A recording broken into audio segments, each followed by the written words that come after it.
ভক্তবৃন্দ, আজ যদি কোনো ভক্ত অন্তরের গভীর থেকে এই পবিত্র কাহিনী একবারও শ্রবণ করেন, তবে সেই মুহূর্ত থেকেই তার জীবনে শুভ পরিবর্তনের সূচনা হয়।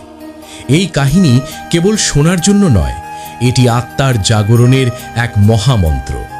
শাস্ত্রে বলা হয়েছে, যে ভক্ত ভক্তি ও শ্রদ্ধা সহকারে কোনো পবিত্র কাহিনী আরম্ভ করে এবং তা অসম্পূর্ণ রেখে চলে যায়, সে অজান্তেই এক গুরুতর অপরাধে লিপ্ত হয়।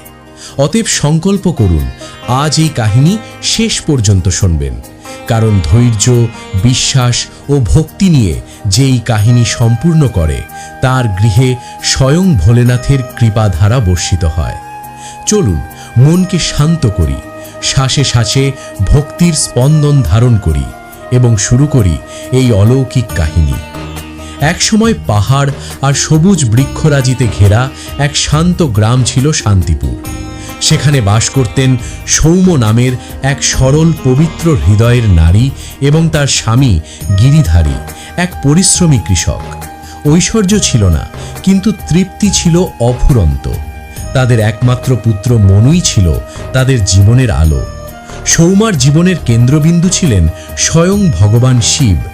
প্রতিদিন ব্রহ্ম মুহূর্তে জেগে উঠে স্নান করে, শিবলিঙ্গে জল নিবেদন করে, বেলপাতা অর্পণ করে ঘণ্টার পর ঘণ্টা ওম নমঃ শিবায় জপ করতেন তিনি। তার চোখের অশ্রুই যেন শিবের অভিষেক সম্পন্ন করত। গ্রামের সৎসঙ্গ, কীর্তন বা শিব কথা কিছুই তিনি মিস করতেন না। এক বছর প্রকৃতি অত্যন্ত অনুকূলে ছিল। গিরিধারীর ক্ষেতে সোনালি গণের শীষ দুলছিল। তারা ভেবেছিলেন এবার সব দুঃখ ঘুচবে, কিন্তু বিধাতার ইচ্ছা ছিল অন্য। অর্ধরাত্রে ভয়ঙ্কর ঝড় ও শিলাবৃষ্টি তাদের সমস্ত ফসল ধ্বংস করে দিল। এক রাতেই স্বপ্ন ভেঙে চুরমার। ঋণের বোঝা, অনাহার, অপমান সব একসঙ্গে নেমে এলো। তার উপর অসুস্থ হয়ে পড়ল ছোট্ট মনু। গৃহে ঔষধ কেনার সামর্থ্য নেই। গিরিধারী হতাশ হয়ে বললেন, কোথায় তোমার মহাদেব? কিন্তু সৌমা অবিচল কণ্ঠে উত্তর দিলেন, স্বামী, তিনি আমাদের পরীক্ষা নিচ্ছেন। ভক্তি যদি দুঃখে টলে যায়, তবে তা ভক্তি নয়। অবশেষে গ্রামের এক বৃদ্ধা তাকে পরামর্শ দিলেন, গ্রামের প্রাচীন প্রায় পরিত্যক্ত শিব মন্দিরে গিয়ে নন্দী মহারাজের কানে নিজের আরতি নিবেদন করতে। কারণ নন্দী হলেন শিবগণের প্রধান। তিনি ভক্তের আরতি সরাসরি ভোলেনাথের কাছে পৌঁছে দেন।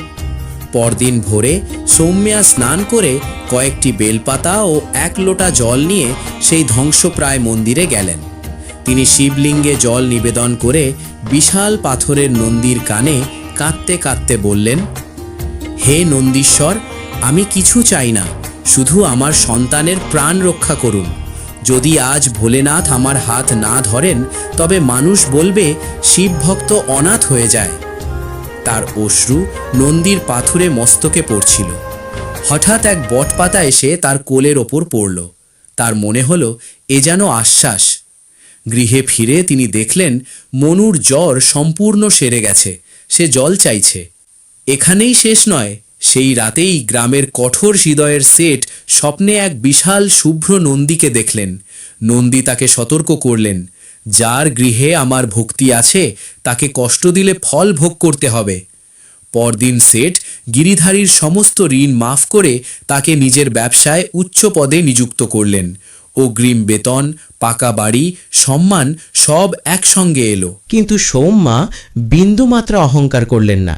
তিনি বললেন, এই ধন আমাদের যোগ্যতার ফল নয়, এটি মহাদেবের করুণা। তারপর থেকে প্রতিদিন সন্ধ্যায় তারা সেই পুরনো মন্দিরে প্রদীপ জ্বালাতেন। ধীরে ধীরে গ্রামের মানুষ একত্রিত হয়ে মন্দির সংস্কার করল। নন্দী মহারাজের প্রতিমার নিচে এক তাম্রপত্র পাওয়া গেল, যেখানে লেখা ছিল, যে নিঃস্বার্থ ভক্ত নন্দীর মাধ্যমে আমার কাছে পৌঁছাবে, তাকে আমি কখনো শূন্য হাতে ফিরিয়ে দেব না। ভক্তবৃন্দ, এই কাহিনীর শিক্ষা স্পষ্ট। ভক্তি কখনো বিফল হয় না।